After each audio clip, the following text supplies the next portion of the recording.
خوش آمدید به درس جدید ما.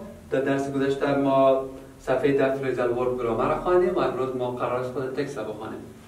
I can use phrasal verbs correctly. من می‌دانم phrasal verb را به شکل درست استفاده کنم.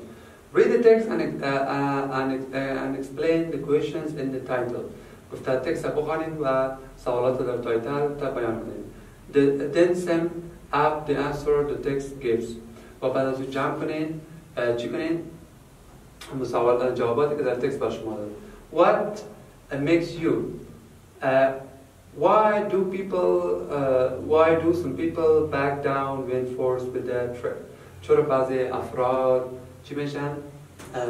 back down به معنی چی؟ به معنی که شکست میپذیرن یا زود ناامید میشن وقتی که چی میشن؟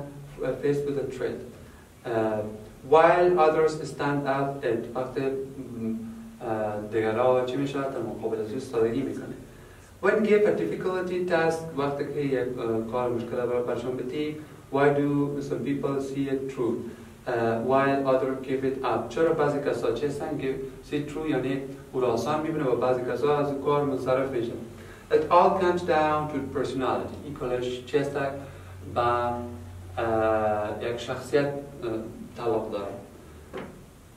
Comes down به معنی چی؟ تعلق داشتن. But where does that come from? و اما این گفته این شخصیت از کجا میاد؟ Some scientists believe that most traits are inherited. بعضی دانشمندا باید هستند که بعضی خصوصیات چی هستند؟ گفتم از وراثت هستند.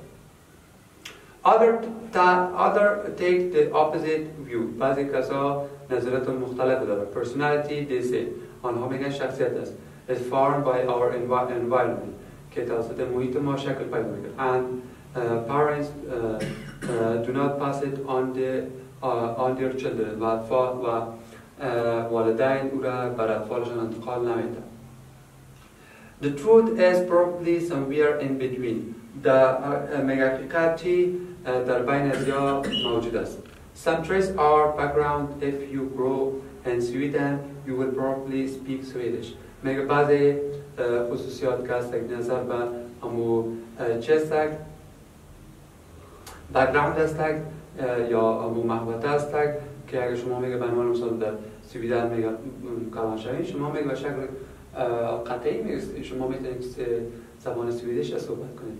On the other hand و از طرف دیگر when it comes to trait اما این وقت که به خصوصیات تعلق یا به رفتار تعلق پیدا میکنن like the color of your eyes or your blood type و عنوان رنگ چشم و خونتان that clearly the genetics alone account for them که چسته که به این بخش میگه ژنتیک مسئول از یا میباشه.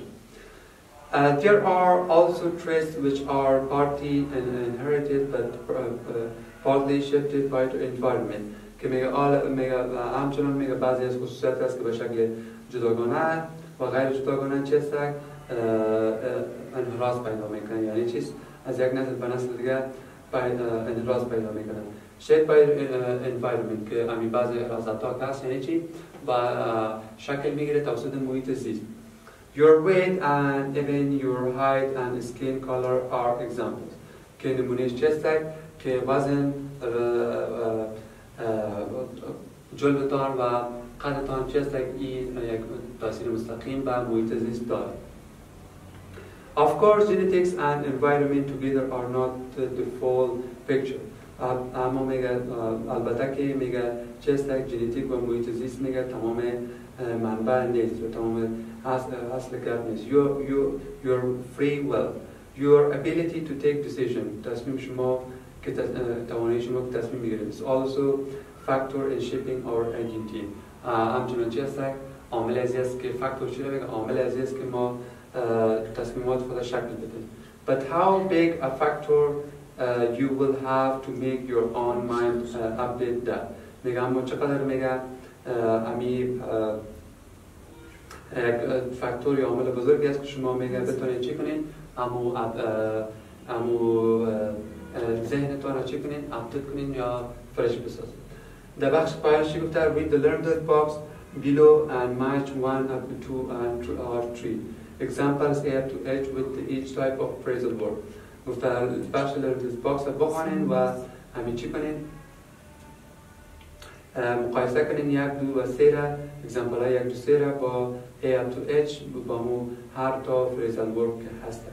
من مثلا how well do you get on with your siblings. get on چی یعنی چقدر شما میتونید که خوب رابطه برقرار کنید با خواهر برادرتان. how put your jacket on when you are going outside. جاکتتان رو بپوشید وقتی که ما بیرون میریم. who is going to look after me when I am old. کی قرار است که مراقب باشه وقتی که من پیر بشم. Who is going to look after me when I am old? It's 9 o'clock times to get each phrasal verb is استفاده شد. The box بر شما چی گفته؟ A phrasal verb is when a verb combines with an adverb, a preposition, or sometimes both create a new meaning. Phrasal verb can be divided into 4 main types. 2 parts verbs with no subject, 2 parts verbs with whose subject can be between or after the 2 verbs. However, when this object is pronoun or it must come between the 2 parts.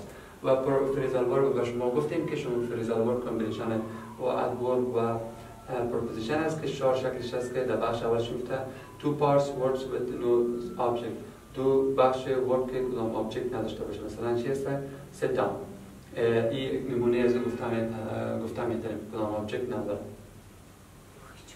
یا آیا object هم میتونه بگیرن. که بخش دوم چی هست؟ 2 parts verbs whose object can come between or after the 2 verbs. قسمی که باشه ما گفته بودم که objectش میذارن در وسط بیاد. 2 parts verbs whose object cannot come between the parts. که نمیتونه که objectش در بین پارت ها مثلا چی؟ look after or look for. بخش دومش 3 verbs whose object cannot come between the 2 parts. که بخش دومش چی هست که میتونه که در بخش 2 پارت objectش بیاد. خب شاگردای عزیز این بود که ما خواندیم و بخش پنجمش هم برای شما کارخانگی باشه. یک تکست ساده است که شما میخوانید و او را ترجمه میکنید و بخش ششمش هم چی گفته؟ work in pairs به شکل 2 نفره کار کنید. discuss discourse یعنی سوالات رو بحث کنید. what kind of people do you get on with best. کدام از افراد شما بهش خوب رابطه برقرار میکنید. which famous people do you look up to and why. کدام افراد مشهور شما میخواین که او را دربارش معلومات داشته باشید یا بپالین و چرا. which of your personality traits were passed on by your parents and which can be accounted for by your experience. کدام یک از خصوصیات میگه چی هستن؟ میگه توسط والدینتان انتقال پیدا میکنه و کدامش همون تجربه شما مسئولش میباشن. خب این بود درس امروزی ما. خدا کنه که برای شما مفید تمام شده باشه. تا درس بعدی با خداوند یکتا موفق باشید.